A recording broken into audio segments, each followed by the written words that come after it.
Now अब हम math को शुरू कर रहे हैं, बैठ जाइए। तो कल हम लोग सवाल लगा रहे थे ना, और उसमें एक लड़का अभी फोन करके बोला है कि वो जो सवाल मैंने बोला था ऐसे ऐसे कर लेना, तो नहीं कर पाया है। तो वो सवालिया पूछ लीजिए। अरे वो जो था ए बी वाला,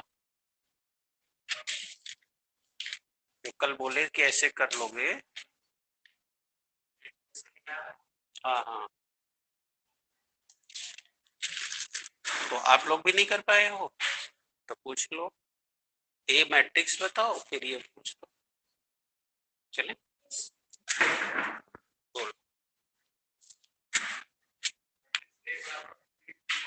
matrix A is equal to 3 2, सही है ना? तो ए और बी का मान बताना है। A square A into A B into Y is equal to. तो हमसे पूछा गया है कि स्मॉल ए और स्मॉल बी का वैल्यू क्या होगा। तो पहले क्या करो, जो डिमांड है उसके अनुसार पहले ए स्क्वायर निकाल लो। तो बोलो ए स्क्वायर मीन्स ए इंटू ए, यानी कि 3 2 1 1। बोलो 3 2 1 1, सही है? खोल दो। 3 3 9, 2 1 कम 2। बोलो 3 दूनी 6, 2 1 कम 2। 1 3 3 प्लस 1 2 प्लस 1। कोई डाउट? 9 2 11 3 1 4 6 2 8 2 1 3। श्योर? तो ये बेटा ए स्क्वायर आ गया। अब प्रश्नानुसार बोली क्या कह रहा है प्रश्न। A square plus A into A B into I is equal to. तो बोलो ए स्क्वायर कितना हो गया बेटा? 11 8 4 3।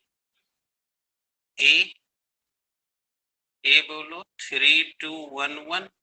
कोई डाउट? प्लस बी आई बोलो 0 1, और 0 हो गया तो मैट्रिक्स 0 0। बताओ कहीं दिक्कत?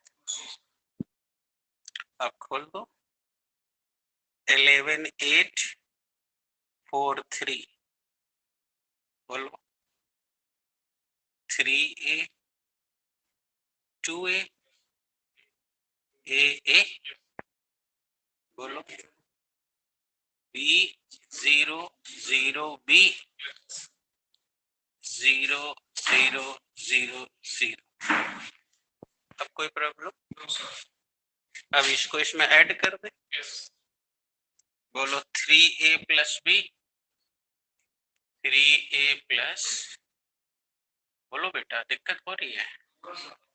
और अब बोलो 2a में 0 जोड़ोगे तो 2a ही आएगा। a और फिर बोलो a प्लस बी हो जाएगा, है ना? बराबर। अब ये उधर जाएगा तो माइनस हो जाएगा। बोलो 0 0 0 0 माइनस 11 8 4 3। अब बोलो, अब तुम्हारा हो गया 3a plus b 2a is equal to, क्या a प्लस b है, बोलो घटा दे, -11 -8 -3। अब ठीक है ना? तो अब बोलो ये अगर इसके इक्वल है तो बताओ ये इक्वल मैट्रिक्स हो गया, तो एलिमेंट भी इक्वल होंगे, तो अब इससे हल किया जा सकता है। कर लो जरा, देख लो आंसर में क्या दे रहा है।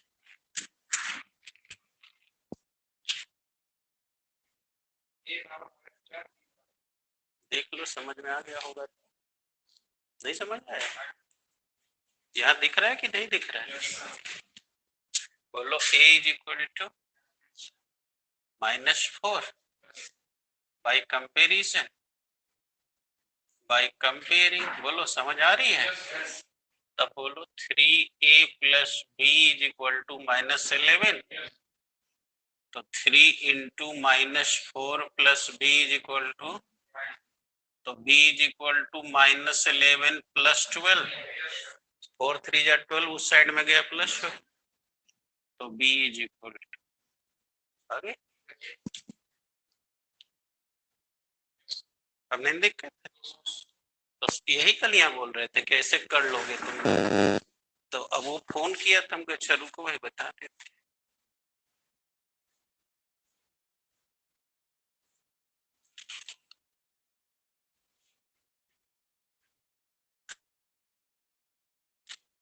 कल कौन चल रहा था? वो वाला चल रहा था, तो उसमें भी फंसा होगा।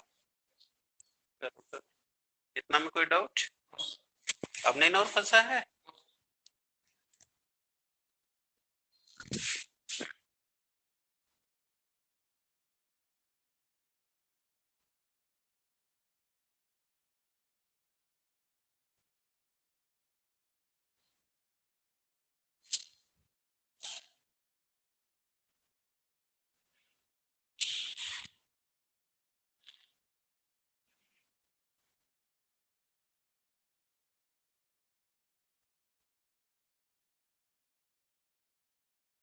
क्लियर?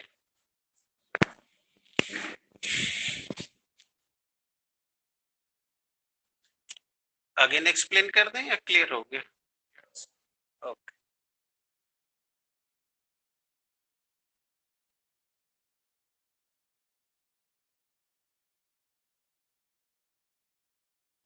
आप कहीं से भी निकाल सकते हो, क्योंकि आपको पता है कि left hand is equal to right hand, it means both matrix are equal. तो जब कोई भी दो मैट्रिक्स इक्वल होते हैं तो उसके सारे एलिमेंट भी इक्वल होते हैं। अब जैसे यहाँ 3a प्लस बी है तो वो a11 है, थोड़ा सा समझ लो, वो a11 है, और जो नीचे वाला a है बताओ वो a21 है, और उधर जो 2a है वो a12 है, और इधर वाला a22 है। तो जो इधर लोगे वही उधर आएगा। तब जैसे इधर का हमने a11 लिया तो उधर का a11, यानी कि देखो 3a plus b is equal to -11। अगर मैं 2a लेता तो उधर का भी 2 लेते, यानी 2a इज इक्वल टू -8।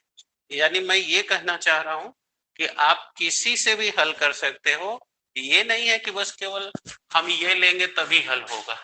देखिए हम ये ले तो डायरेक्ट होगा, ये ले भी तो भी वही आएगा, देखिए 2 चौक के 8, ये ले तो भी वही होगा। तो यही मैं कह रहा हूँ कि आप ये मत सोचिएगा कि खाली यही लूंगा तभी हल होगा, नहीं आया समझ में? क्योंकि ये मैट्रिक्स इस मैट्रिक्स के इक्वल है, तो then elements will be also equal, because matrix की थ्योरी कहती है। जल्दी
राइट, चलिए आगे।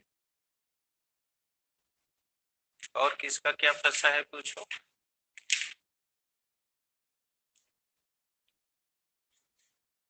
आओ बेटा, गुड मॉर्निंग। चलो चलो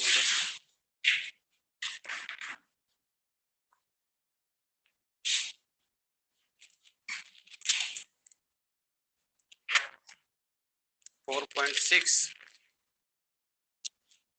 तो यहाँ कह रहा है बेटा 2x plus y plus z equal to 1। बेटा ये ऑनलाइन स्टूडेंट ध्यान देंगे, ये 4.6 इन लोग का 4.5 में क्वेश्चन फंसा था तो वो बताया गया है। अभी नाउ 4.6 का क्वेश्चन नंबर 11 चल रहा है। तो चलिए बेटा, अब नहीं कोई फंसा है।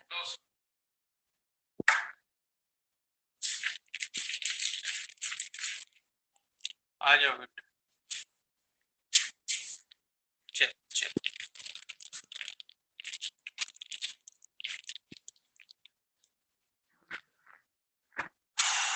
चलिए बेटा 2x plus y plus z 2x plus y plus z is equal to 1। x minus 2y minus z is equal to 3/2। पढ़ी पढ़ी 3/2। 3y माइनस 5z, इसमें x नहीं है, इज इक्वल टू 9। तो क्या करना है, एक्स वाई जेड का मान बताना है। तो आप लोग शायद बेटा हमको लग रहा है इसलिए परेशान हो गए हो कि यहाँ एक्स नहीं है। कोई बात नहीं है, तो बोलो इसको लिख सकते हो 0 इंटू एक्स। अब हो गया क्लियर। अब पहले मैट्रिक्स फॉर्म कर लो, बोलो 2 1 0, बोलो 1 3 ना बेटा। अब बोलो 1 माइनस 5 हो गया। अब इसके बगल में बोलो x y z is equal to 1 3/2 हो गया।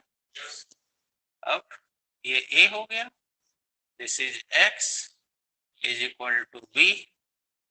तो क्या करना है, एक्स वाई जेड लेना है। तो बोलो x बराबर a इनवर्स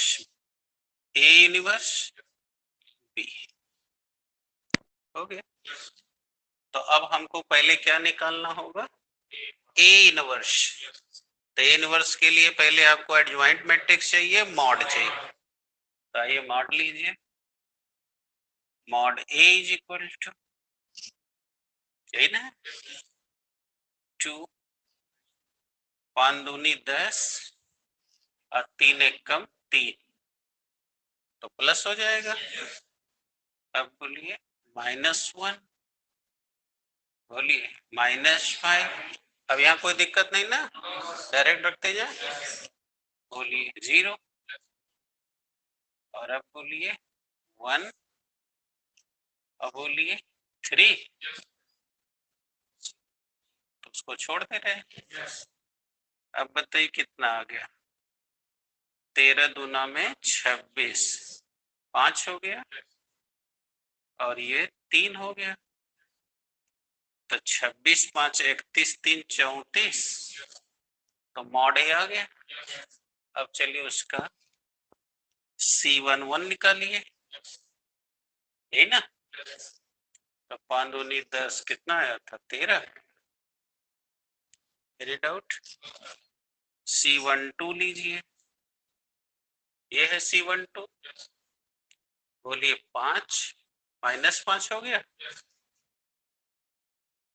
-5 और हाई 0 हो गया। तो अब बताइए ये निगेटिव होगा, तो इसलिए अब ये 5 हो गया। कोई डाउट? अब C13 चलिए, बोलिए ये है 3। अब बोलो माइनस लिख दें? नहीं, प्लस, क्योंकि ये 4 हो गया। अब बोलो C21, ये रहा, तो यहाँ चलेंगे, बोलो -5 और -3, बोलो -8, अब +8 हो जाएगा। C22, कोई डाउट हो तो बोलिए। C22 यहाँ चलेंगे 10,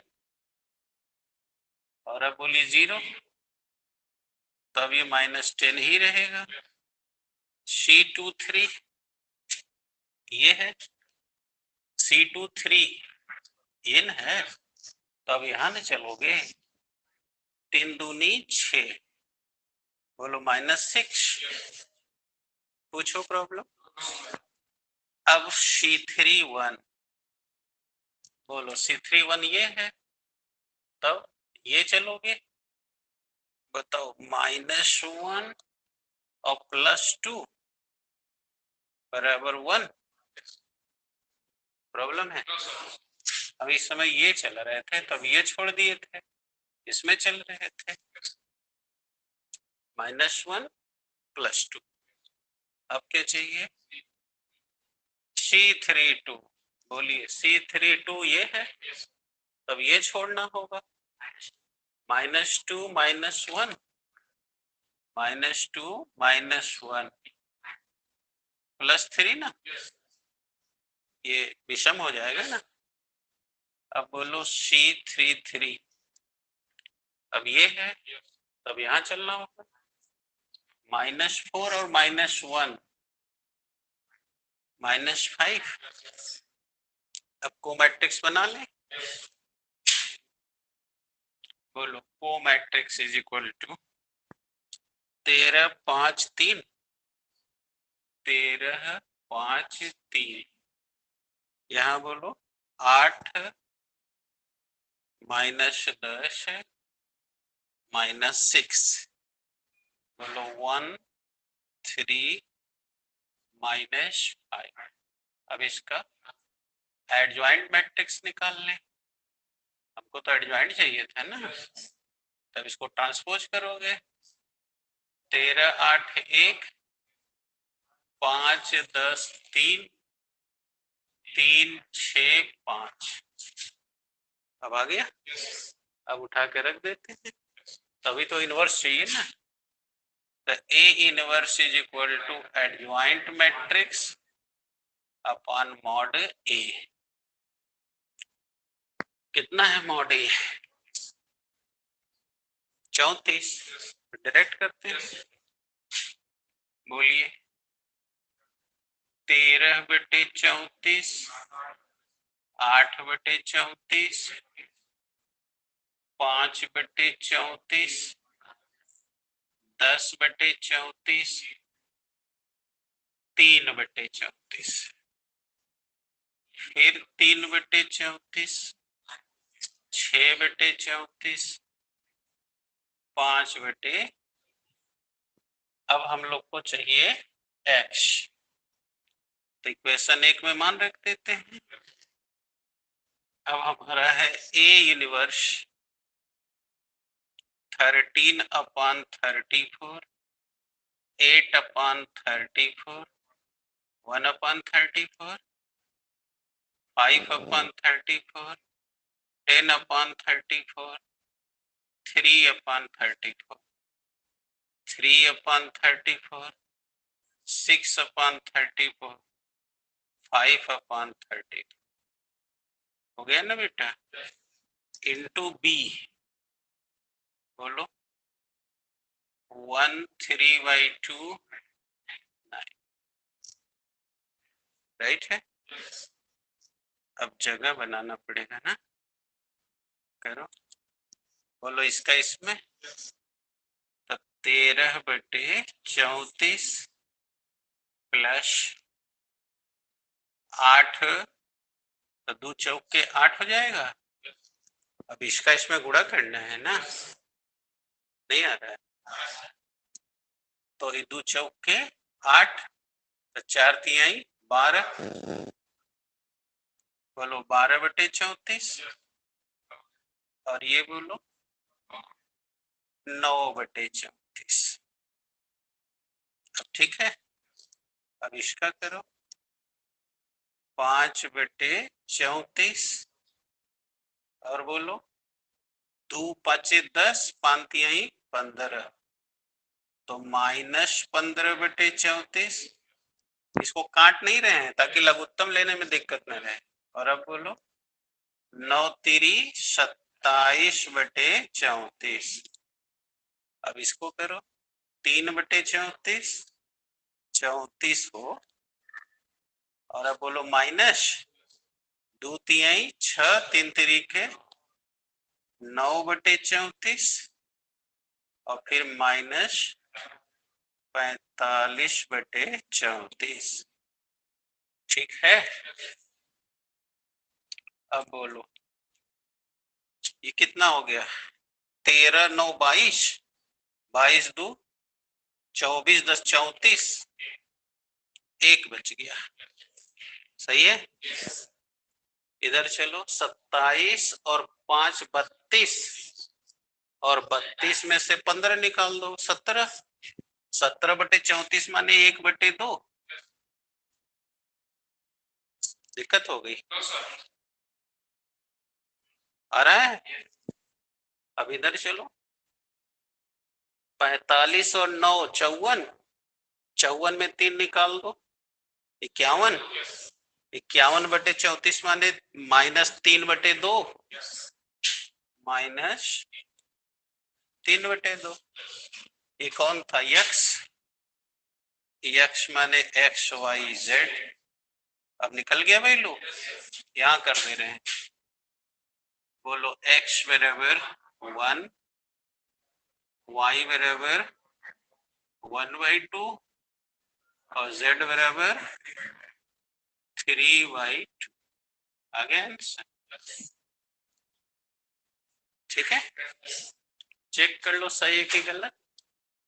तो यहाँ देखो 2 हो गया, और ये 1/2, तो 2 एंड 1/2 माने 5/2, अब 5 3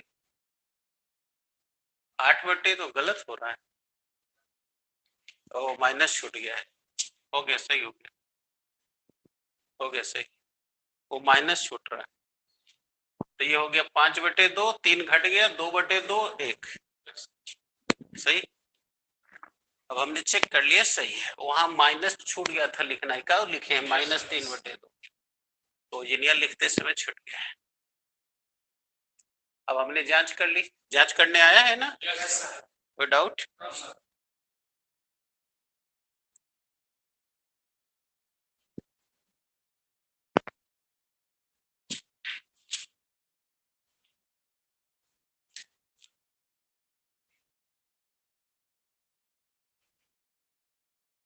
ऑनलाइन स्टूडेंट कोई प्रॉब्लम है तो चैट में बोलिए।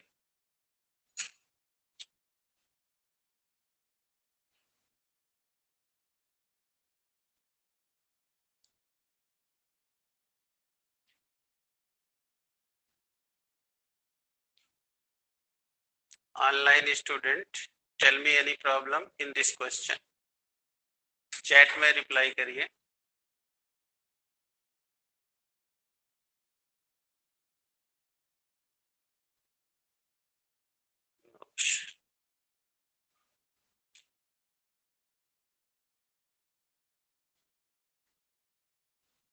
क्लियर।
आज खत्म हो जाएगा। कर ली।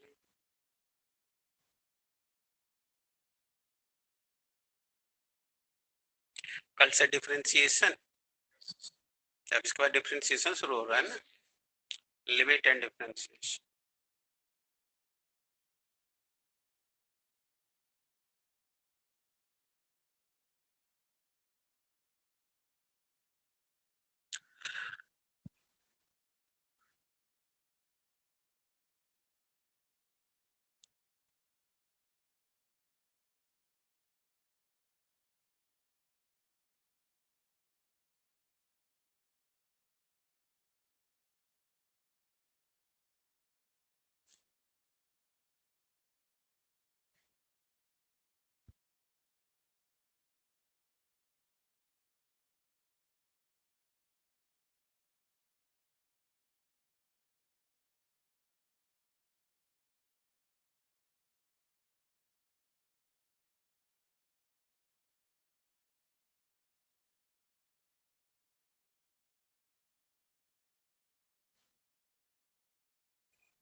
चलिए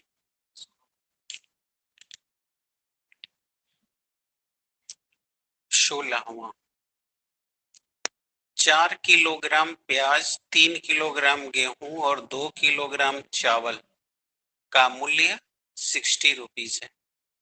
फिर 2 किलो प्याज, 4 किलो गेहूं और y किलोग्राम, अरे सॉरी 6 किलोग्राम चावल 90 है। फिर 6 केजी, 2 केजी, 3 केजी 70 है।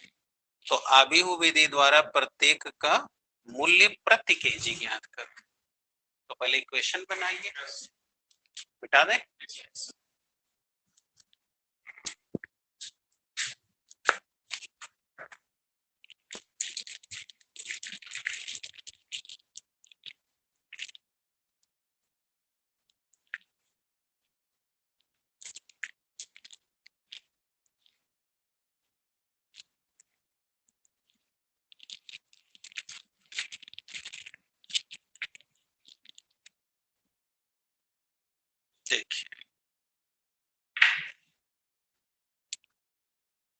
मान लीजिए कि प्याज ₹X केजी है,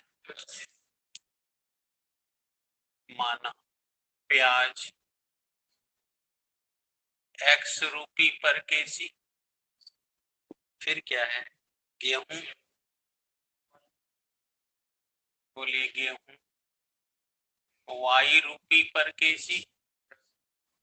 फिर क्या है,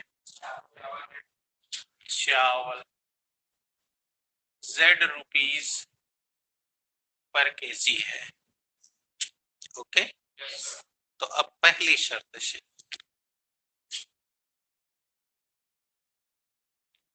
प्रथम शर्त से पकड़िए, कहता है अगर आप 4 किलो प्याज लेंगे, 3 किलो गेहूं लेंगे, 2 किलो चावल लेंगे, तो कुल मिला के ₹60 देना पड़ेगा। तो आपने 4 किलो गेहूं प्याज लिया, तो बोलो 4x, लीजिए पढ़ते रहिए, हमको दिक्कत हो रहा है, बोलिए। तो 3 किलो गेहूं लिया तो बोलो 3y, तो 2z। अब ये सबको जोड़ दें तो एक इक्वेशन पार, अब आ गया।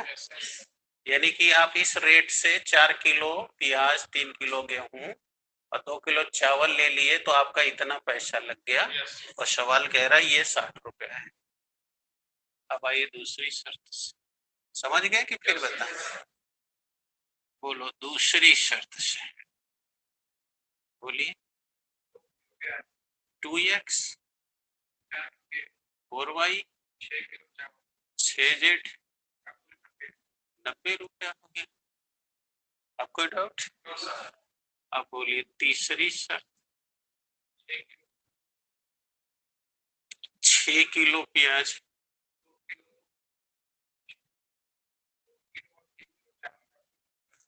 2 किलो गेहूं होगा ना,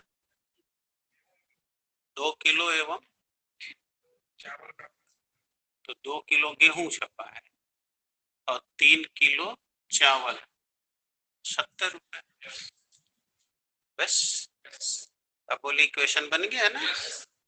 अब मैट्रिक्स बना लीजिए, बोलिए 4 2 6 3 4 2 3 4 2 2 6 XYZ, बोलिए 60 90 70 आ गया। अब बोलिए X is equal to inverse A into b. तो पहले इनवर्स A लेते हैं, तो A मैट्रिक्स आपका है 4 3 2 2 4 6। तो पहले मॉड ले लीजिए ताकि पता चल जाए कि ये इनवर्स है कि नहीं। बोलिए मॉड 4 4 तिहाई 12 6 दूनी 12, ये तो 0 हो गया। 3, अब ये 3 है, तो बोलो यहाँ चलेंगे, 3 दूनी 6, अच्छा छहा के 36। अरे अब बोलिए +2, 2 दूनी के 4 और 4 6 24 हो गया। बोलिए ये तो टोटल 0 है, 36 में से 6 निकल गया 30, तो 30 6 30 तिहाई 90 हो गया ना। अब इधर -20 तो -40, बोलिए 50। चेक कर लीजिए, 36 में से 6 गया 30, 30 तिहाई 90, माइनस माइनस प्लस हो गया, या -20, 20 दूना 4, तो मॉड ए निकल गई, यानी कि इनवर्स मैट्रिक्स पॉसिबल है। अब क्या करना है, अब इसका को मैट्रिक्स बनाना पड़ेगा। तो पहले को फैक्टर लीजिए, C11, तो C11 0 आ जाएगा। फिर C12 बोलिए -30, तब +30 हो जाएगा।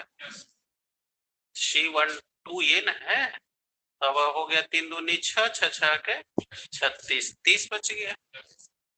अब C13 बोलिए -20, कोई डाउट? अब आइए C21, ये रहा C21। अब ये कॉलम छोड़ना होगा। 3 3 9, 2 दूनी 4, तो 9 में से 4 गया 5, तो बोलो -5। अब बोलो CT2, बोलो ये, तो अब ये वाला छोड़ेंगे। 4 तिहाई 12, 6 दूनी 12, 0 हो गया। अब C23, ये रहा C23, तो बोलो 4 दूनी 8, 6 3 -10, अब +10 हो जाएगा। C31 बोलो ये है, तब यहाँ चलेंगे। 6 3 18, 4 दूनी 8, 18 में से 8 गया 10। अब C32 बोलो ये छोड़ना है। 6 चौके 24, 2 दूनी 4, -20। C33 अब यहाँ 16, 3 दूनी 6, 10 हो गया। 10। अब मैट्रिक्स बना लें, बोलिए 30 -20 -5 0 10 10 -20 10। अभी आ गया को मैट्रिक्स। अब एडजॉइंट ले लें, तो adjoint matrix A is equal to, बोलो 0 -5 10 30 0 -20 -20 10 10 हो गया इसका। अब इनवर्स निकाल लें, बोलो कितने से डिवाइड करोगे? 50 से, प्लस है ना। बोलो 0 -1/10 1/5, बोलो 3/5 0 2/5 -2/5 1/5 आगे एक वर्ष।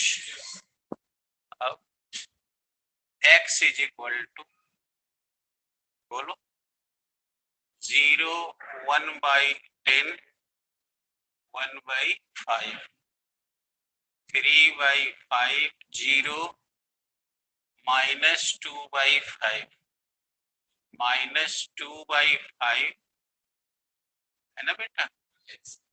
1/5 1/5 नीचे 60 90 70। अब बताओ कोई दिक्कत है तो बोलो, बोलो 0 -9 और बोलो 14 25 70। कोई डाउट है? यहाँ चलो 12 25 60, 12 तिहाई 36, ये 0 हो गया। और ये 18 25 90 और 18 दूनी, आ रहा है कि हम ही समझ रहे हैं? यहाँ चलो 12 25 60, तो 12 दूनी 24, 18 25 90 और फिर 14 25 70। ठीक है ना, यही पे हल करो। 14 में से 9 गया 5, 36 36 0 और 24 में से 14 निकाल दो -10, 8 हो जाएगा। हो गया। तो x बराबर XYZ है ना, और ये हो गया 508। तो x बराबर 5, 0, z बराबर 8। तो 0 मूल्य तो नहीं होना चाहिए, कहीं छूट रहा है फिर से, क्योंकि वो कोई भी पैसा खरीदोगे तो पैसा लगेगा ना, सोना थोड़ा पैसा लगेगा। कहीं चेक करो फिर से, कहाँ पे,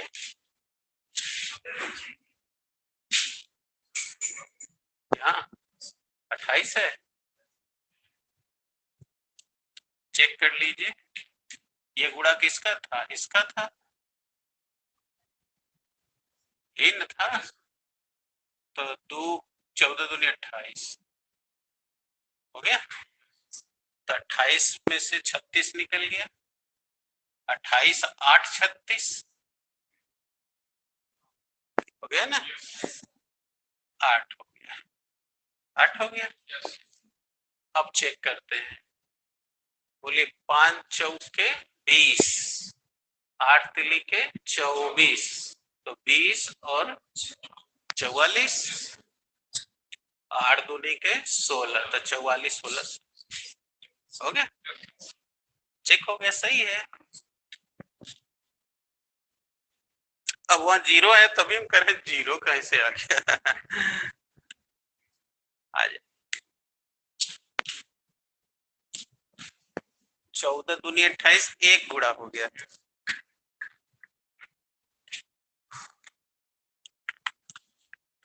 चैप्टर ओवर। तो अब कल ये पूरा मैट्रिक्स खत्म, डिटर्मिनेंट खत्म। अब कल से शुरू हो जाएगा डिफरेंशिएशन।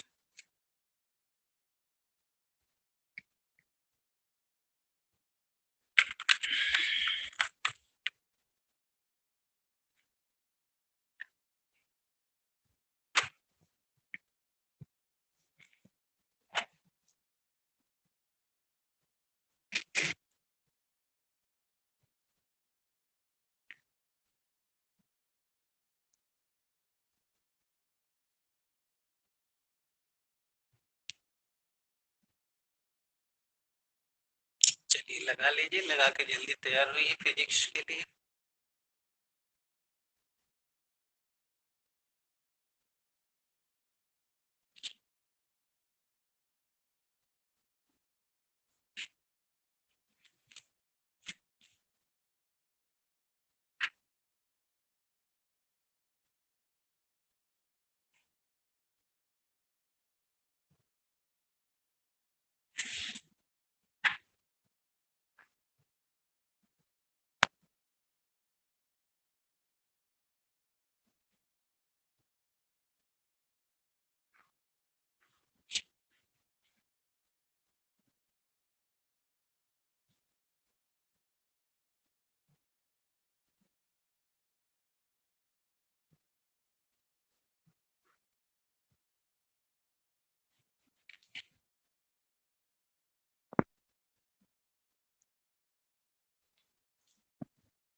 कर लीजिए तो।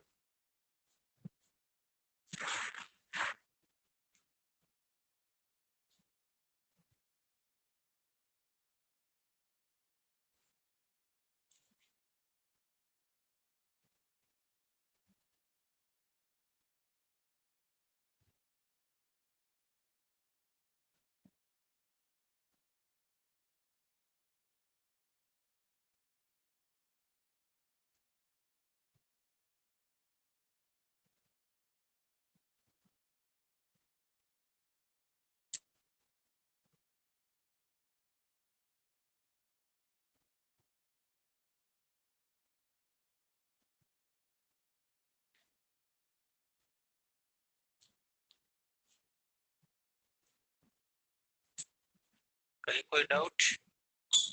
ओके।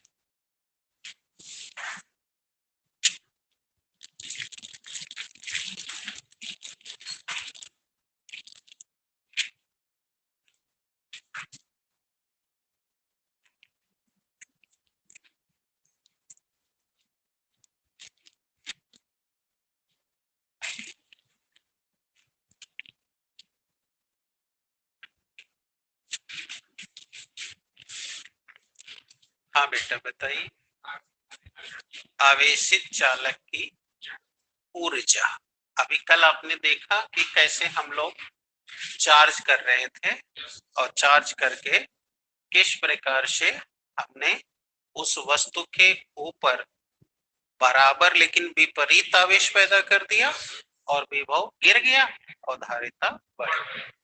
तो अब उसी का जरूरत पड़ेगा पुनः। अब तो थ्योरी क्लियर हो गई है। आइए, आवेशित चालक की ऊर्जा, एनर्जी ऑफ चार्ज कंडक्टर।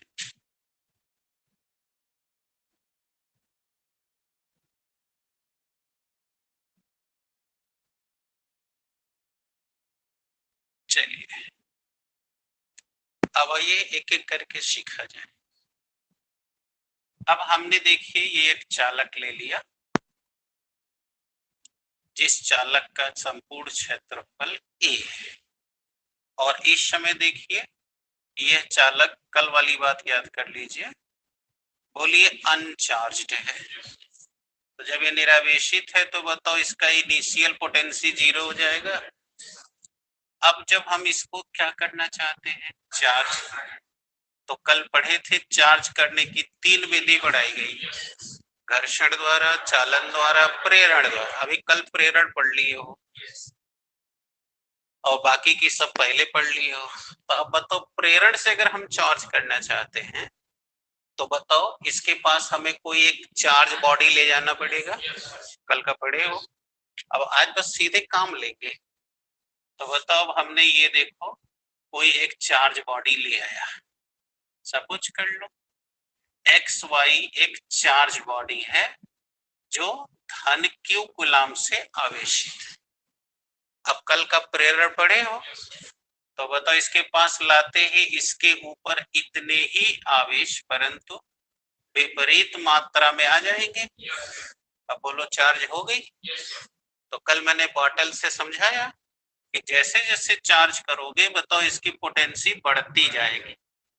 और कब तक, जब तक कि इसकी पोटेंसी दिए जाने वाले स्रोत के बराबर ना हो जाए, है ना। तो अगर हमने इसको भी मेंस के सोर्स से इसको चार्ज किया है तो अब बताओ जैसे से ये चार्ज पकड़ता जाएगा बताओ इसकी पोटेंसी अभी 0 रहेगी कि बढ़ती जाएगी, और बढ़ते बढ़ते कितनी हो जाएगी, उतनी हो जाएगी जिससे आपने चार्ज किया है।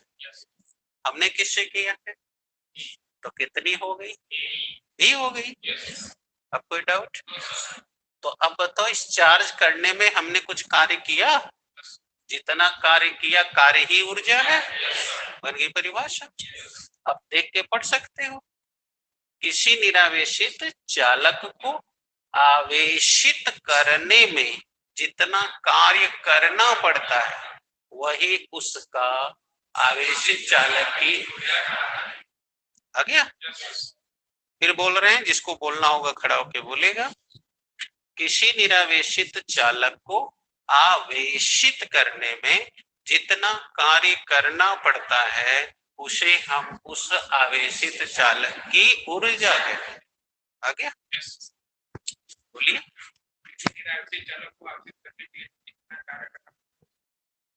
यस, अब लिख लीजिए डेफिनेशन, अब लिख के डिराइव कर लीजिए। किसी भी निरावेशित चालक को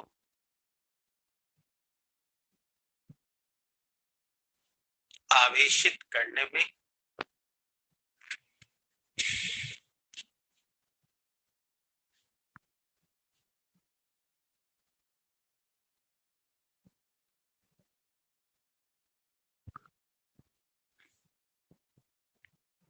आवेशित करने में जितना कार्य करना पड़ता है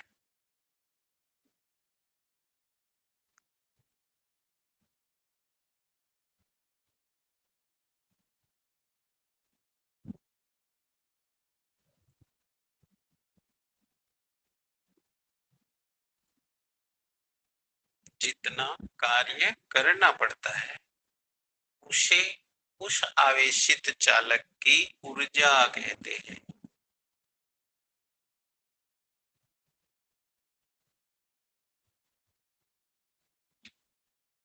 हो गया? अब डिराइव किया जाए। चलिए डिराइव करिए। माना एक निरावेशित चालक है,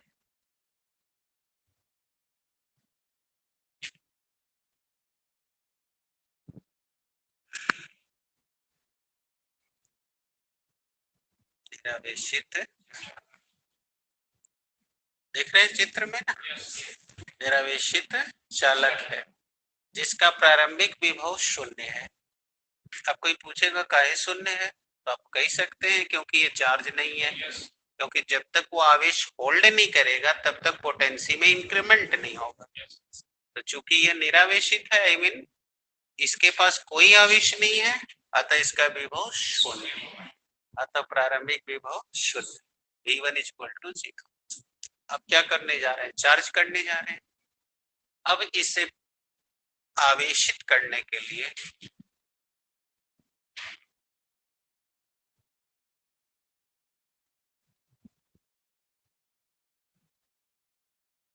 हो गया, Q आवेश से आवेशित एक चालक को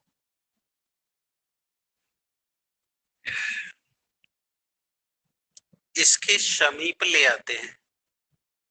कल का पढ़े हैं, सटाना नहीं है, हाँ, नहीं तब वो चालन विधि हो जाएगी। हम लोग इस समय प्रेरण विधि पढ़ रहे हैं। एक आवेशित चालक इसके समीप ले आते हैं। हो गया? अतः विद्युत प्रेरण से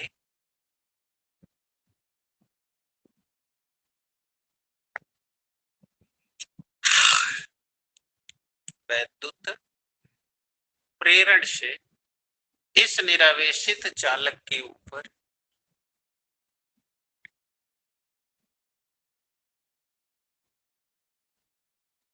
परिमाण में समान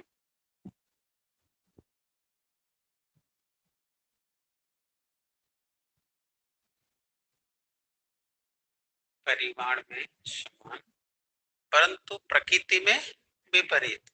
जैसे वो देखिए क्यू चार्ज था तो क्यू ही चार्ज आएगा, बट उस पर पॉजिटिव होगा तो इस पे निगेटिव है। परिमाण में समान प्रकृति में विपरीत क्यू आवेश आ जाते हैं।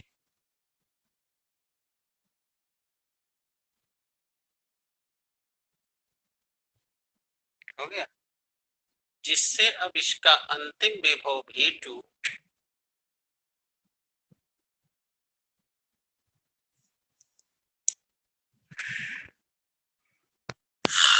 अंतिम विभव V2, बोलिए क्या हो गया, V हो जाता है।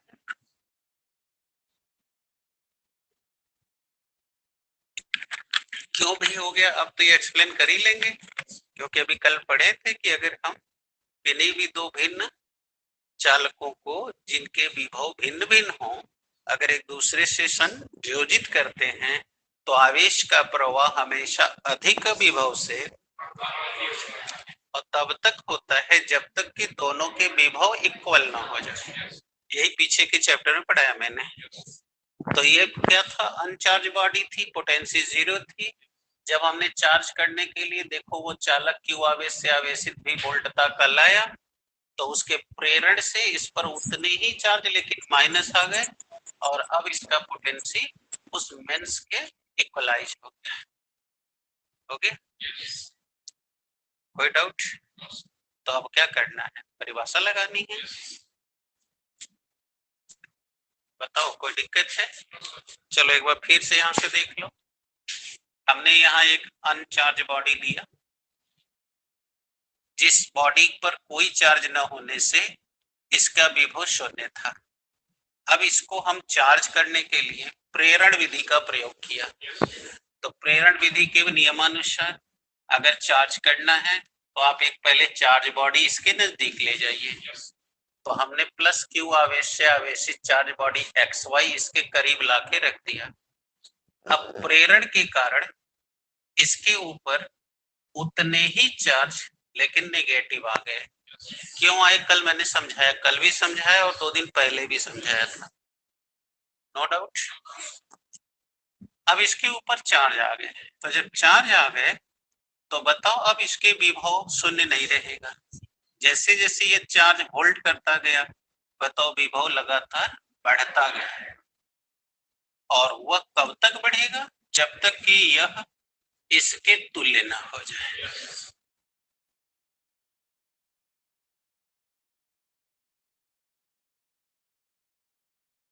भी तक पहुंचे में परिभाषा में कहा गया।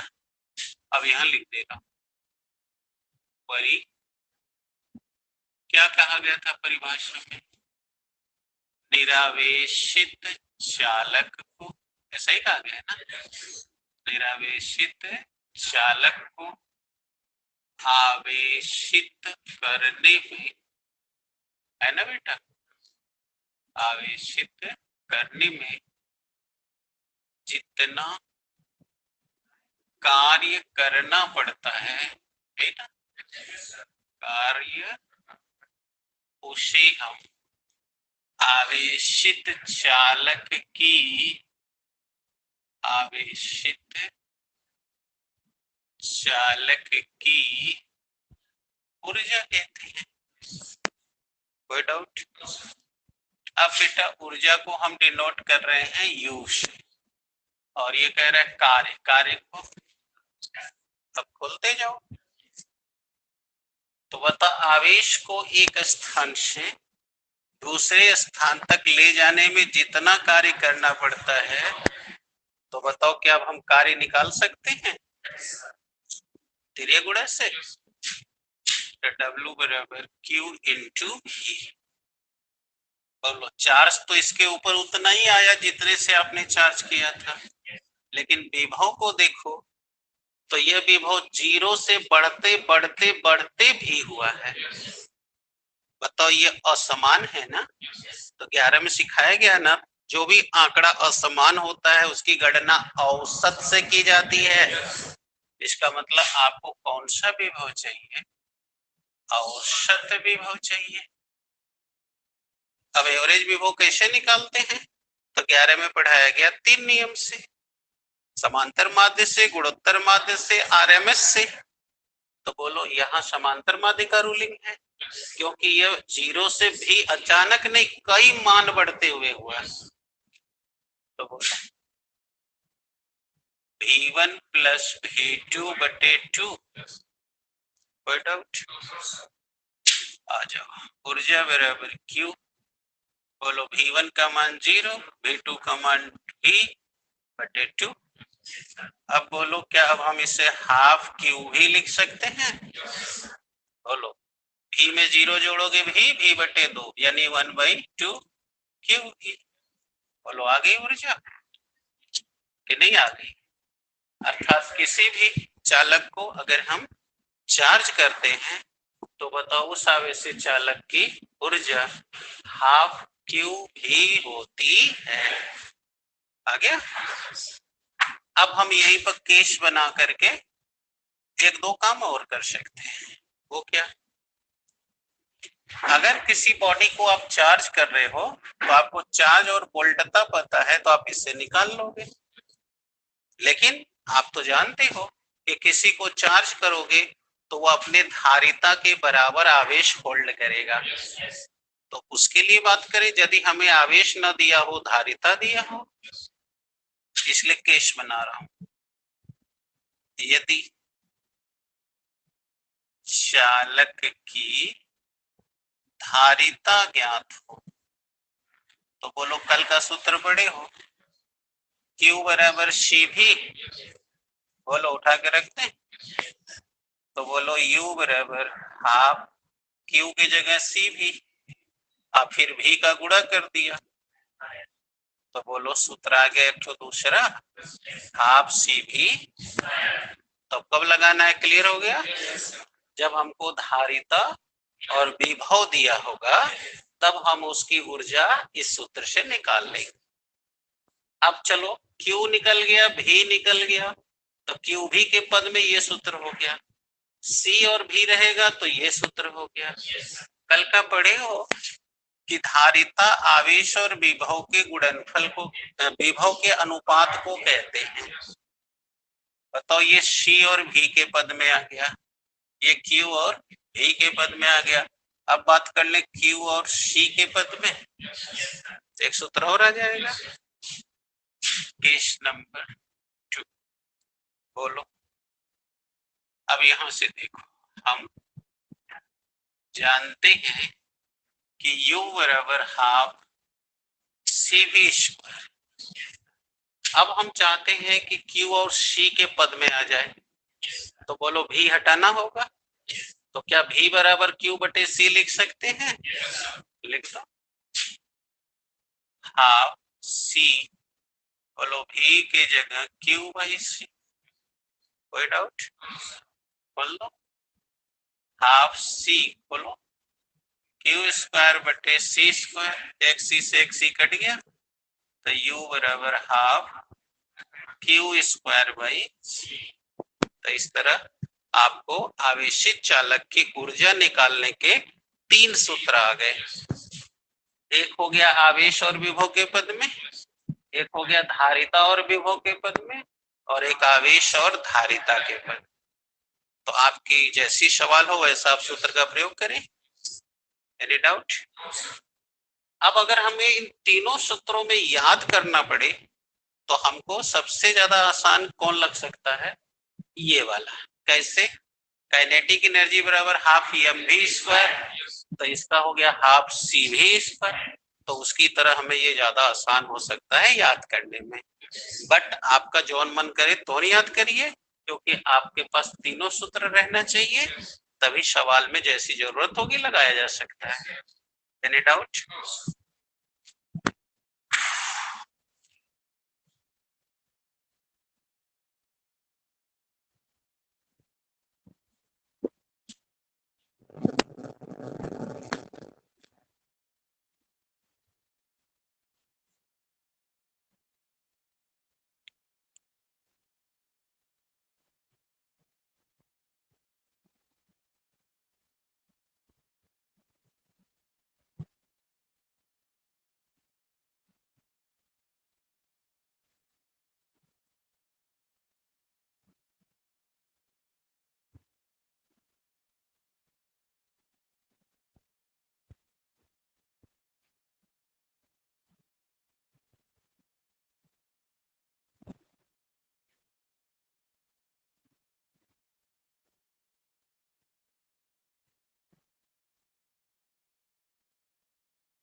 चले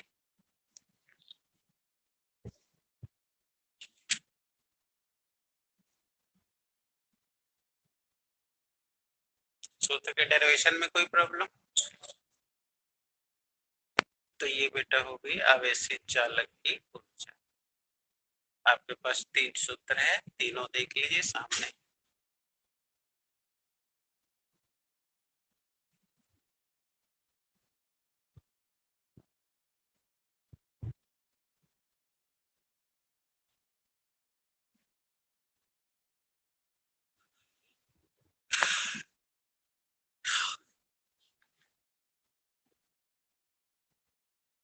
पढ़े। अब आइए, विलगित आवेशित गोलाकार चालक की धारिता।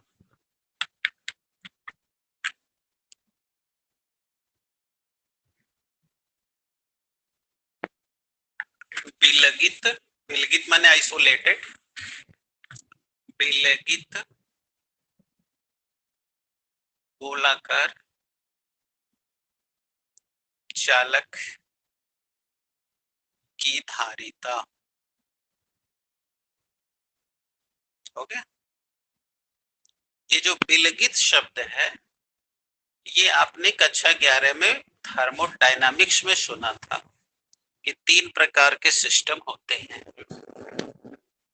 एक ओपन सिस्टम, दूसरा क्लोज सिस्टम, तीसरा आइसोलेटेड सिस्टम। अब ये तीनों क्या होते हैं? मैंने कहा ना आपको, ये 11 में आपको हीट में पढ़ा दिया हूँ, और जब मैं हीट पढ़ाया था तो बोला था ना कि ये जो पढ़ रहे हो इसकी जरूरत 12 में बार बार पड़ेगी। अब धीरे धीरे समय आते जा रहे हैं, लेकिन हमने अभी जो बोला हिंदी में विलगित, उस शब्द का अर्थ है आइसोलेटेड, और इस समय ये शब्द बड़ी प्रचलित में है। सुनते हो ना, किसी को कोरोना हो जाए तो क्या कहता है? आइसोलेशन में चले गए हैं। क्या मतलब होता है कि जैसे ही एक्स नाम के आदमी को कोरोना हो गया तो वो अपना ये कमरा बंद कर लिया। अब इसका इस कमरे के बाहर की दुनिया से और बाहर की दुनिया का इससे अब कोई मतलब नहीं है। अब ये आदमी 14 दिन क्वारंटीन रहे, यानी 14 दिन के लिए ये व्यक्ति क्वारंटीन रहेगा। अब ये ध्यान देना, ये क्वारंटीन शब्द इटालियन वर्ड है, जबकि इटली के लोग समुद्री यात्रा करते थे तो जब भी वो समुद्र से एक मार्ग से होकर दूसरे देश को जाते थे और उस देश से लौटकर पुनः अपने देश में आते थे तो 14 दिन तक उनका अपने परिवार से या किसी से कोई संबंध नहीं रहता था। यानी कि ये क्वारंटीन शब्द वहीं से मिला है। क्वारंटीन माने 14 दिन का समय। अब थोड़ा सा मैं यहाँ पर थोड़ा सा जब बता रहा हूँ तो थोड़ा और बता देता हूँ। यानी कि अगर आज हम लोग क्वारंटीन हो रहे हैं किसी को कोरोना की वजह से, तो ये नई बात नहीं है, ये बात बहुत पहले से चली आ रही है। यानी जब भी वो एक देश से दूसरे देश जाते थे तो उस समय जाने का रास्ता समुद्री मार्ग होता था, और जब वो हो करके वहां से आते थे तो वो आने के बाद सीधे घर नहीं जाते थे। उन लोगों को समुद्र जहाज से उतार करके 14 दिन के लिए उन्हें आइसोलेट कर दिया जाता था। क्यों? ताकि इनके शरीर पर उन महाद्वीपों, भिन्न भिन्न वायु में, भिन्न भिन्न वातावरण में रहने वाले जो वायरस बैक्टीरिया इनके शरीर से सूक्ष्म जीव भी आ गए हैं तो वो यहाँ कोई प्रभाव न डाल सके। आया?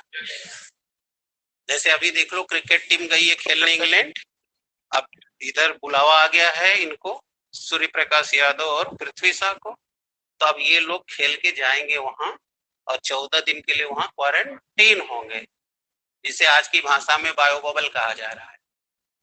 अब ये बायो बबल में रहेंगे और 14 दिन के बाद तब टीम के खिलाड़ियों से जुड़ेंगे। समझ गए? यानी ये 14 दिन बड़ा इंपॉर्टेंट समय है। बताओ भगवान राम को कितने दिन का वनवास हुआ था? 14 दिन, 14 वर्ष का। यानी ये 14 जो दिन है ना, ये बड़ा इंपॉर्टेंट है। इस पर कभी बाद में लेक्चर देंगे कि 14 वर्ष का ही वनवास क्यों दिया गया, क्योंकि अभी मेरा उससे कोई मतलब नहीं है, अभी मेरा मतलब सिर्फ आइसोलेशन से है। तो जब निकाय और सराउंडिंग के बीच लेन देन ना हो तो इस सिस्टम को हम आइसोलेटेड सिस्टम कहते हैं। आ गया समझ में? तो ये आइसोलेटेड है, यानी कि आज के वर्तमान में बड़ा रेलिवेंट मौका है, बड़ा ही प्रासंगिक चीज है कि अगर कोई व्यक्ति को कोरोना हो जा रहा है तो वो 14 दिन के लिए अपने को इस दुनिया से काट ले रहा है, इवन घर के मेंबर से भी बात नहीं कर रहा है, अर्थात वो अपने को कमरे में बंद कर लिया, आइसोलेट कर लिया। अब वह और घर के सदस्य के बीच का रोज का जो लेन देन है बंद रहेगा, जब तक कि वह अपनी इम्यूनिटी को ठीक नहीं कर लेता। क्लियर होगी? यानी उसके अंदर एंटीबॉडी नहीं बन जाती उस वायरस या बैक्टीरिया के खिलाफ, तब तक वो लोगों से लेन देन नहीं करेगा, नहीं तो इम्यूनिटी फिर भंग हो जाएगी। समझ गए ना? तो आइसोलेटेड का यही मतलब है कि जब किसी निकाय और वातावरण के बीच लेन देन न हो तब उसे आइसोलेटेड सिस्टम कहते हैं। मैंने कहा ना ये आपको नया नहीं, ये सब मैंने 11 में पढ़ा के ही आपको यहाँ आया हूँ। अब आप कितना पढ़े हैं, कितना मस्ती मारे, ये आपका विषय है, मेरा विषय नहीं है। मैं केवल आपको समय समय पर सजग करूंगा कि ये यहाँ पढ़ाया हूँ, ये यहाँ पढ़ाया हूँ। अब आप पढ़ने वाले होंगे, मैनेज करेंगे, नहीं पढ़ने वाले आपकी मर्जी। तो दैट्स क्लियर। आइसोलेटेड का मतलब है ये। अब हम ऐसा ही एक सिस्टम ले रहे हैं जो आकार में गोलाकार है, चार्ज है, लिखा है ना आपने। तो हम जानना चाहते हैं कि ऐसे सिस्टम की धारिता कितनी होगी। तो चले लेते हैं।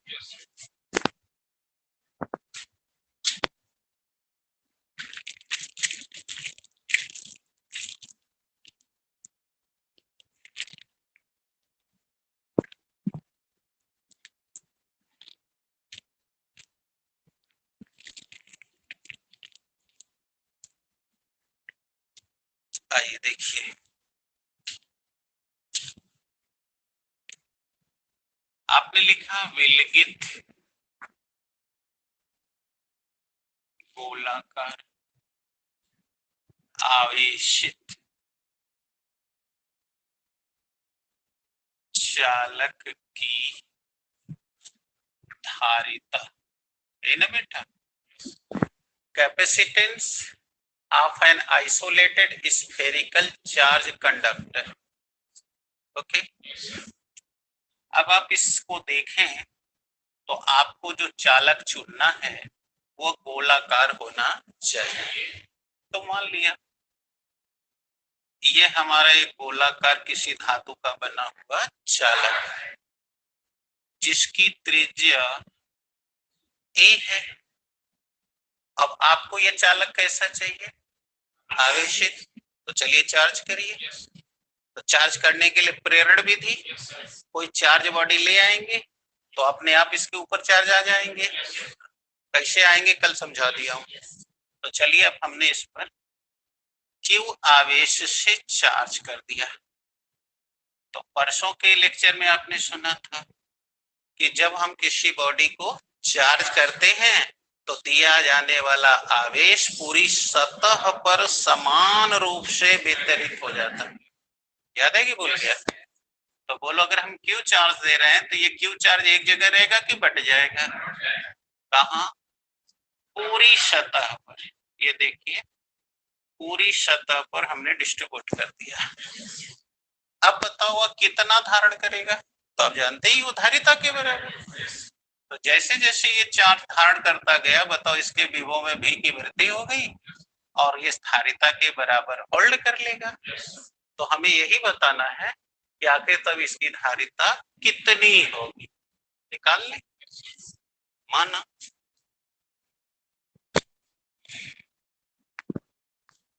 ये त्रिज्या का,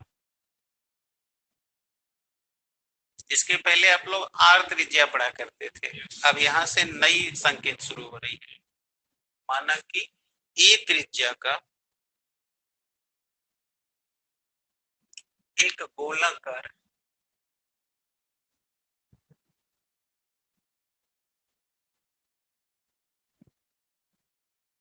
ए त्रिज्या का एक गोलाकार आवेशित विलगित चालक है।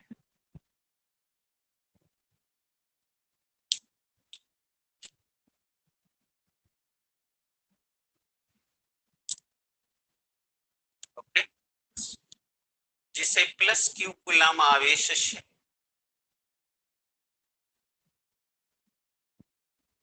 आवेशित करने पर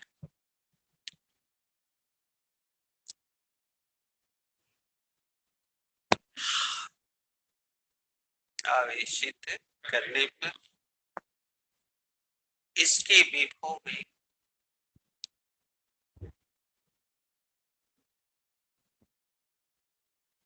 भी की वृद्धि हो जाती है।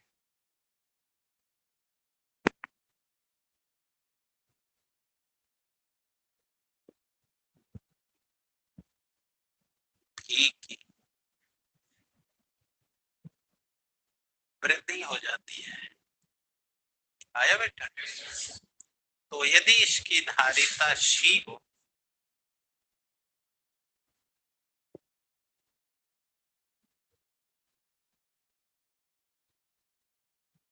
यदि इसकी धारिता शी हो तो बोलिए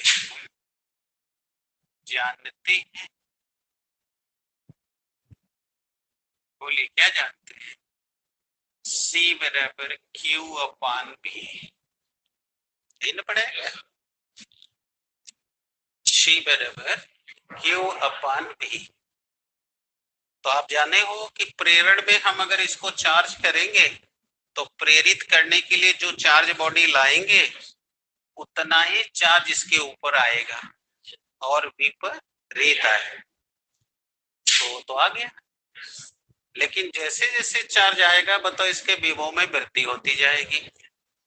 इसका मतलब अब हमें निकालना चाहिए कितना विभव हो जाएगा, तभी ना आएगा।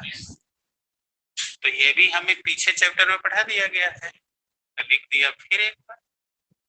हम जानते हैं कि विभव भी बराबर 1/4πε0 क्यू अपान आर, सही पढ़ाया गया है। आइए जी, 1/4πε0 की क्यू अपान ई, क्योंकि यहाँ त्रिज्या ए मानी गई। बोलो अब हमने विभव निकाल लिया, उठा के एक में रख दे।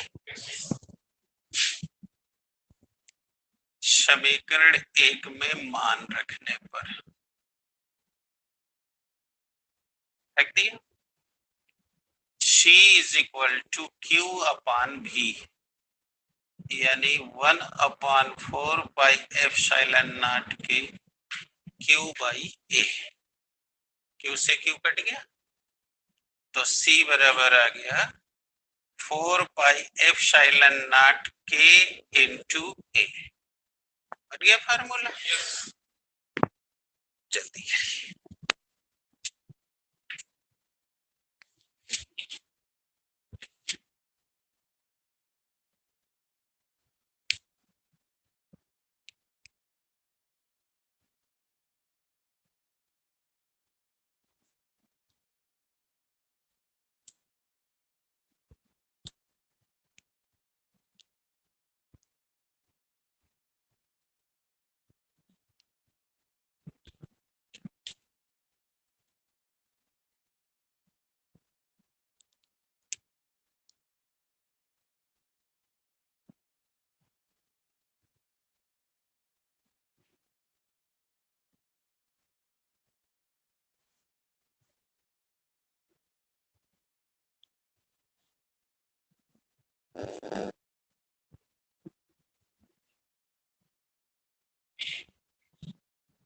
कोई डाउट?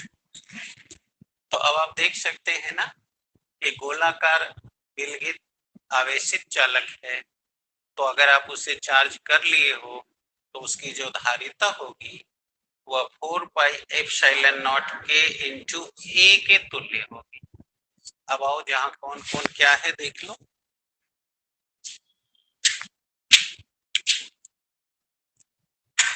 जहां बोलो 4 पाई एप्सिलॉन नॉट, बताओ कांस्टेंट है। और तुम्हें बेटा याद होगा कि 1/4 पाई एप्सिलॉन नॉट का न्यूमेरिकल वैल्यू ये हुआ करता था, और अब यहाँ तो 1 बाई है नहीं, तो बोलो 1/9 इंटू 10⁹ निकाल ले वैल्यू। तो अब बोलो 4 पाई एप्सिलॉन नॉट का वैल्यू कितना आ गया, 1/9 इंटू 10⁻। इसका मतलब जब हम लोग सवाल लगाएंगे धारिता में तो ये वाला हटाएंगे तो ये लिखा करेंगे। अब पीछे 1 बटा हटाया करते थे तब लिखते थे, तो होता यूं है कि अब पीछे सवाल लगा के आए रहते हो और 1/4 पाई एप्सिलॉन को लिखने का आदत पड़ गया होता है, तो बस यहाँ भी झटके में 9 लिख देते हो तो गलती हो जाएगी ना। यानी यहाँ हटाओगे तो क्या लिखना चाहिए, यस। और के क्या है बेटा, माध्यम का परावैद्युत ताप, जिसके बारे में भी तुम अच्छी तरह जानते हो कि ये जो परावैद्युत तांक होता है वायु और निर्वात के लिए एक और बाकी हर माध्यम का अलग अलग जो हमें देगा। और ए तो जान ही गए हो, इस समय जो हमने आइसोलेटेड सिस्टम ले रखा है उसकी यह त्रिज्या है। ओके, कल आपने देखा था, इसी से हम लोगों ने संबंध निकाली थी। कल आप पढ़े थे 3 बातों पर धारिता निर्भर करती है, तो तीसरी यही थी ना, परावैद्युत तांक पर। फिर उसी पर मैंने कल सवाल बताया कि हमारे घर में स्विच पर 5 एम्पियर 240 वोल्ट लिखा है, तो इससे हम क्या समझते हैं, और अगर इसमें 440 वोल्ट वाला डाल दें तब ये करंट मारेगा कि नहीं मारेगा। फिर हमने फ्यूज की, इंसुलेटर की, 11,000 वायर वाली सब बताई आपको, तो कोई डाउट नहीं ना है।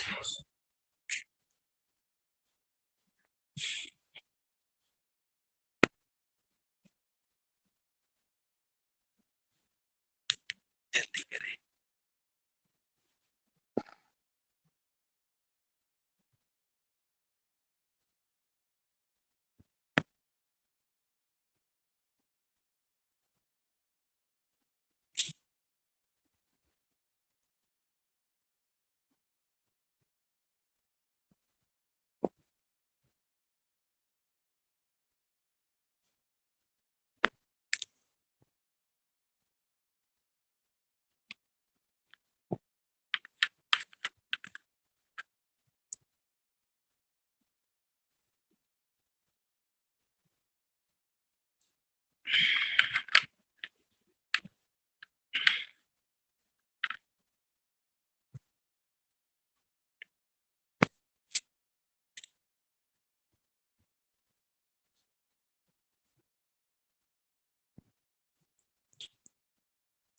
हो गया बेटा।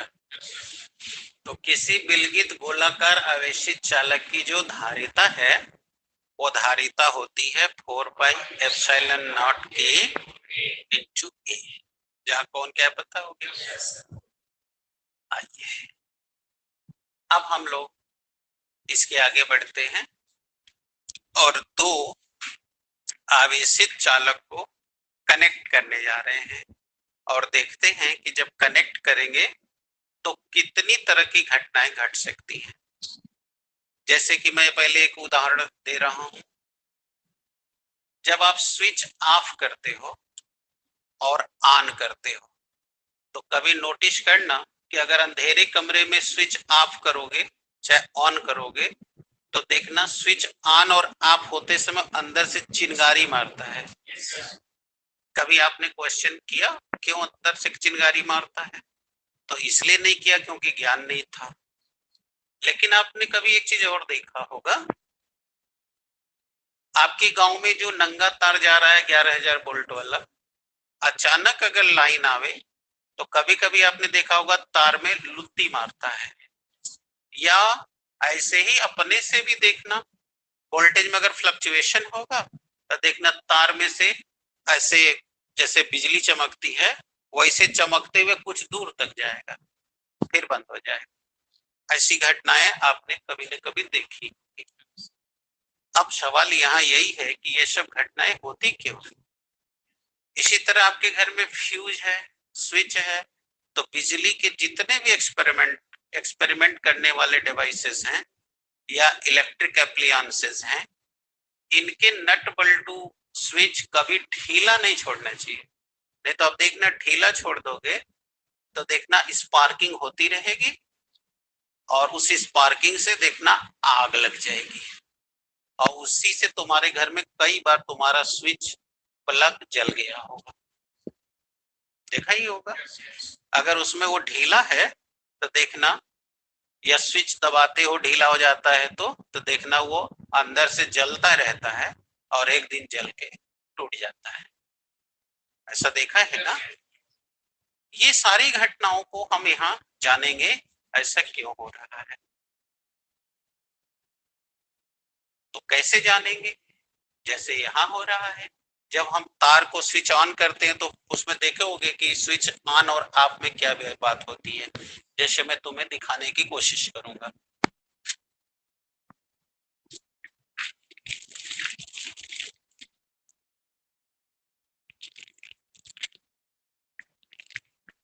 अब जैसे आओ देखो यहाँ पर दिखा रहा हूं, तुम्हारा जो ये लकड़ी का बोर्ड है घर में, उसको देखो कैसे बनाया गया है।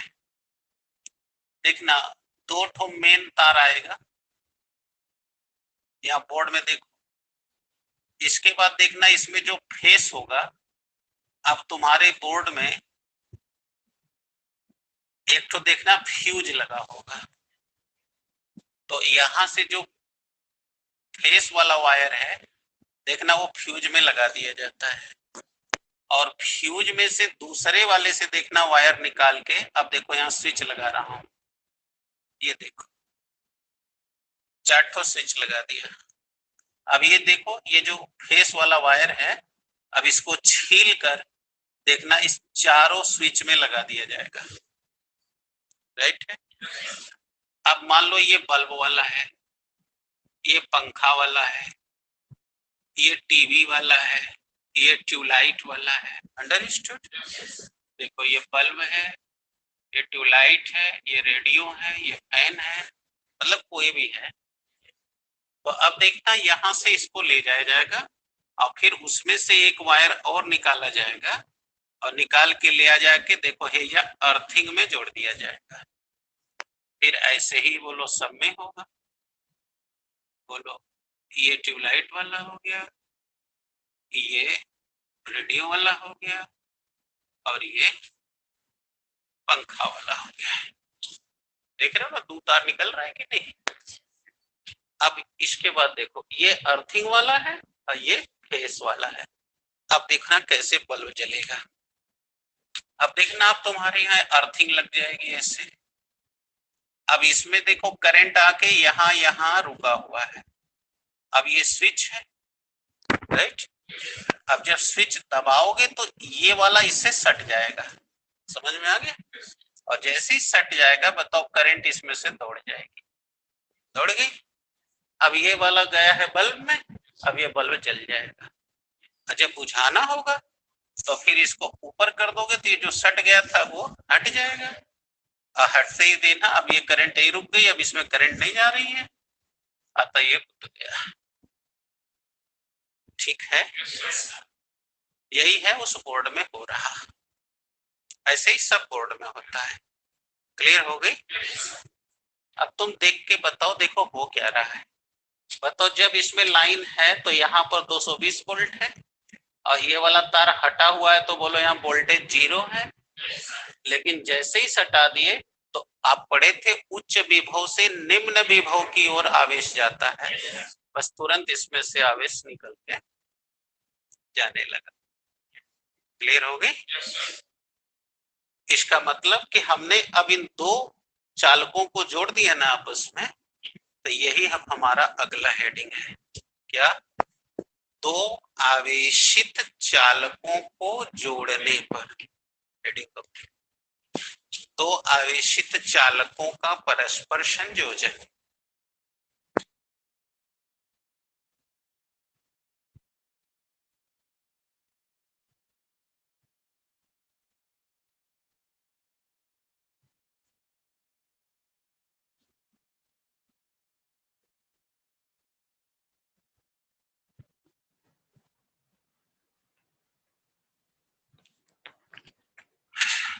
आवेशित चालकों का परस्पर संयोजन। अभी इसको भी नहीं मिटाऊंगा, अब यहाँ समझाऊंगा। क्लियर हो रहा है? अब देखो हमारे पास दो आवेशित चालक हैं, क्या चित्र में देखते रहो। एक का नाम मैंने ए रख दिया, दूसरे का नाम बी, और तुम्हारे इस हेडिंग के हिसाब से बताओ ये चालक कैसे हैं? आवेशित है। तो अगर आवेशित है तो इन पे चार्ज होना चाहिए, तो हमने इसको Q1 चार्ज से चार्ज कर दिया, और आप जानते हो चार्ज दूंगा तो सारा चार्ज सतह पर बट जाएगा।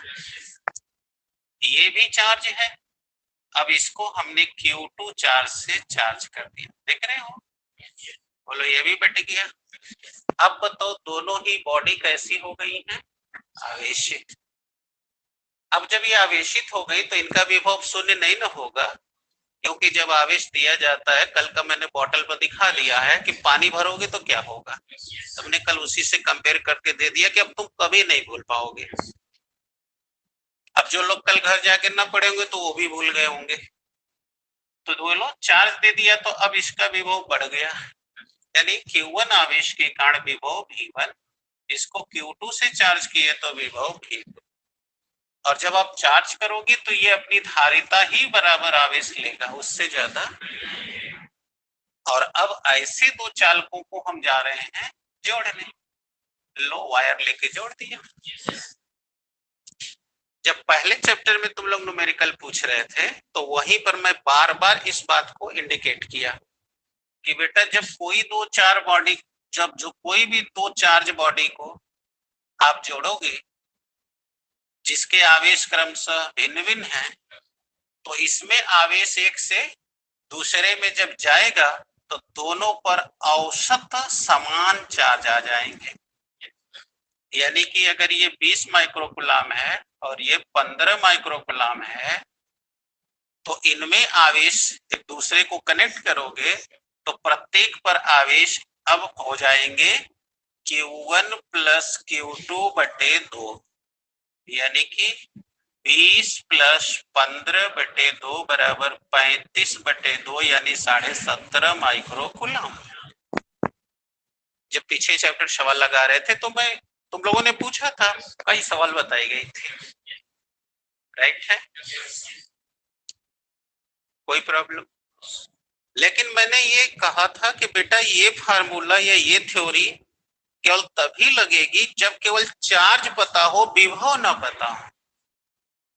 लेकिन अगर विभव पता है तब ये थ्योरी नहीं लगेगी, क्योंकि तब आवेश का प्रवाह विभव तय करेगा। और हमने विभव की परिभाषा दो दी थी कि विभव वह भौतिक राशि है जो आवेश के प्रवाह की दिशा का निर्धारित करता है। बहुत अच्छे, जो बच्चे उस समय थे पढ़े थे उनको याद है। तब वहां आवेश अधिक विभव से कम विभव की ओर जाएगा, और तब तक जाएगा जब तक कि दोनों के विभव इक्वल ना हो जाए। आवेश इक्वल हो जाए ये नहीं कहा जा रहा है, विभव इक्वल ना हो, यानी कि यहाँ दोनों मिल के औसत विभव 17.5 हो गया। अब वहां ये होने वाला वो विभव तय करेगा। जैसे उदाहरण के तौर पे इसके पास 10 माइक्रोकुलाम है और इसके पास 25 माइक्रोकुलाम चार्ज है, और इसका विभव है 25 वोल्ट और इसका विभव है 10 वोल्ट।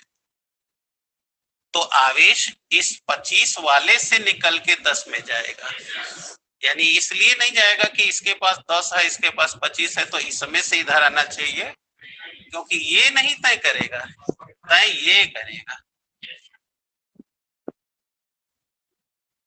समझ आ गई ना? यानी कि पोटेंशियल विल डिसाइड, और ये तब तक चलेगा जब तक कि इन दोनों पर बराबर विभव ना हो जाए।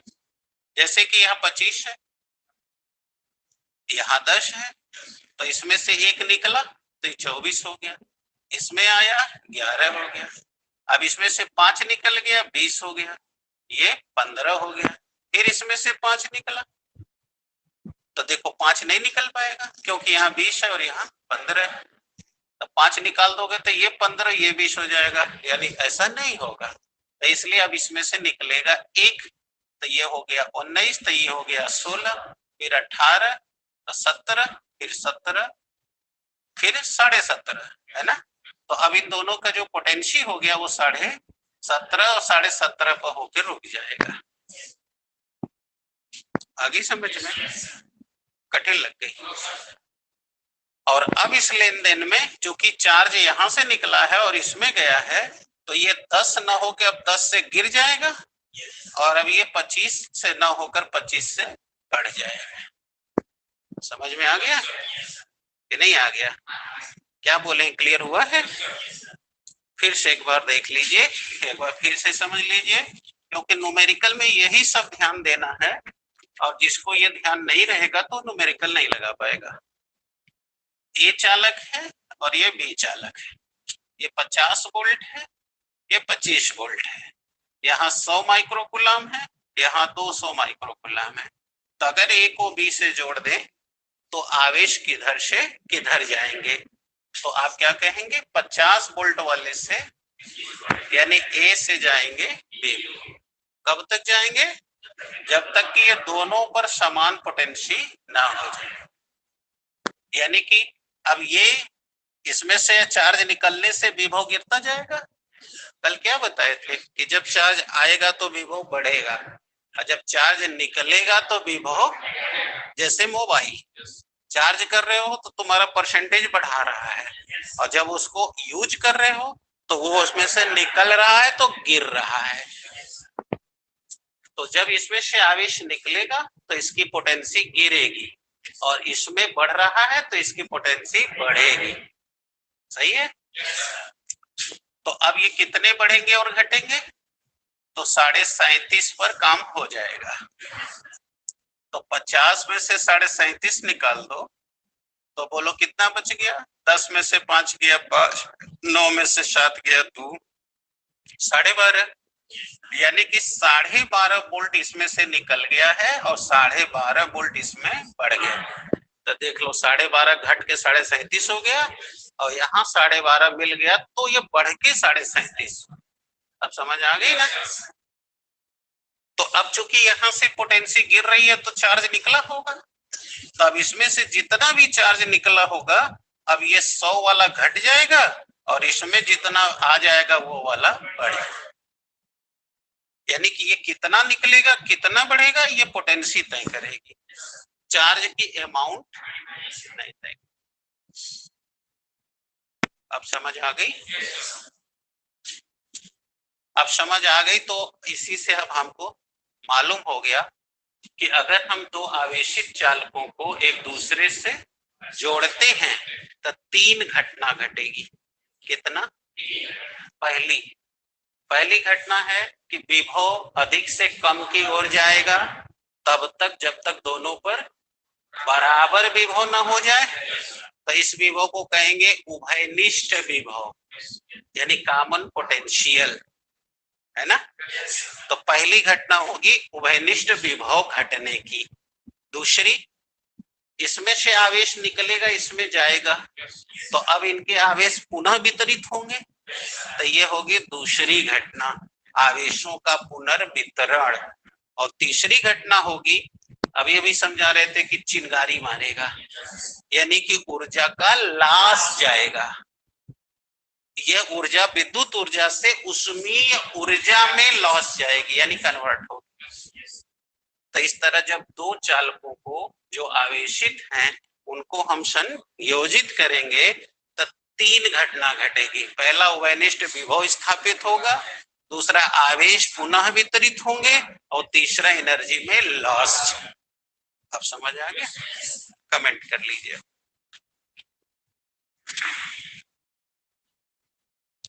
जब किन्हीं भी दो आवेशित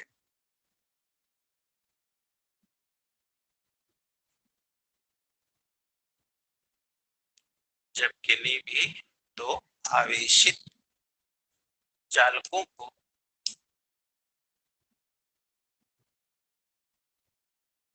किन्हीं भी आवेशित चालकों को आया परस्पर संयोजित करते हैं